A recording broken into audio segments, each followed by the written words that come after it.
Hey, this is Lonnie. This is my 1932 chop top 3-window coupe Ford. We call it rocker.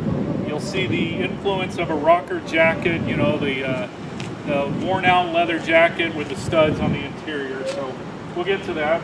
You can see I've got 34 headlights. They're mounted low. I wanted to draw the attention down because the whole car has been kind of chopped. I actually moved the front axle forward 2 inches. I pinched the front end of the frame from 23 down to 18 inches so it fits inside the grille instead of outside. I bobbed the front horns. We got a Big Block 468 cubic inch motor, custom lake pipes on it. We're doing a buggy spring over axle. Radius rods, I did 36-inch radius rods. Kept everything on the frame so nothing's hanging below the frame. Nice 32 frame. I chopped, I want to say it was 3 inches out of the 8-inch frame where the body sits. So there's a little less frame below the body, but the whole car sits lower. I had to chop the grill down, everything had to be chopped. I kicked the back up 5 inches, the front's actually kicked up 3 inches. I've got a custom Crafty-B gas cap on here, kind of a Le Mans racer.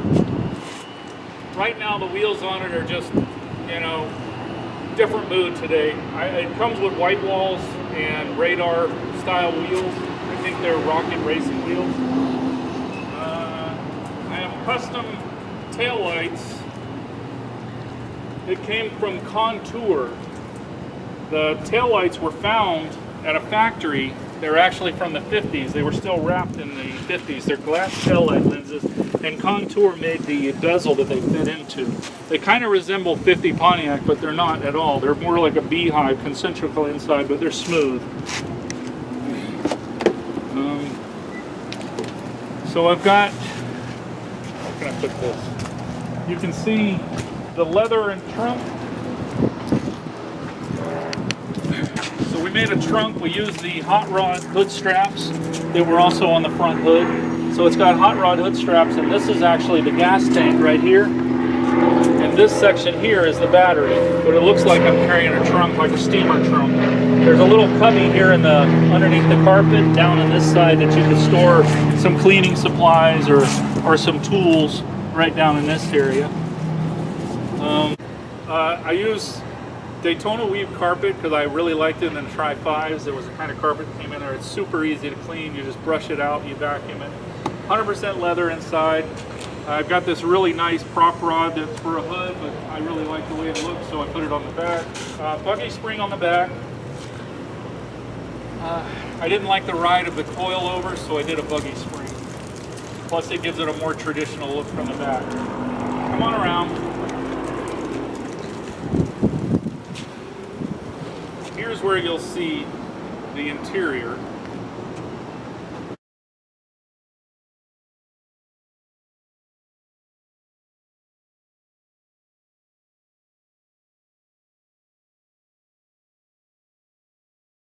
Alright, so if you look here, here's where the rocker influence comes from. We got distressed leather seats and door panels, and we added the studs to give it a really nice kind of that rocker that you see on the leather jackets.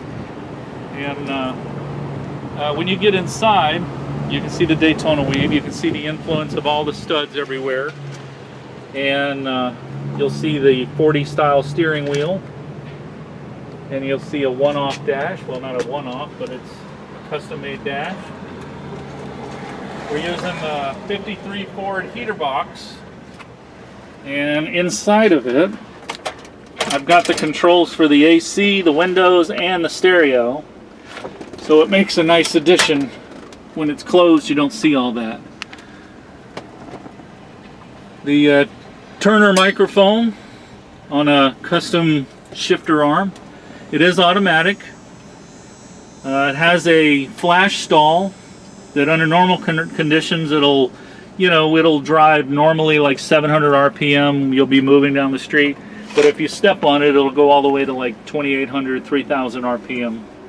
So it'll really make this Big Block sing.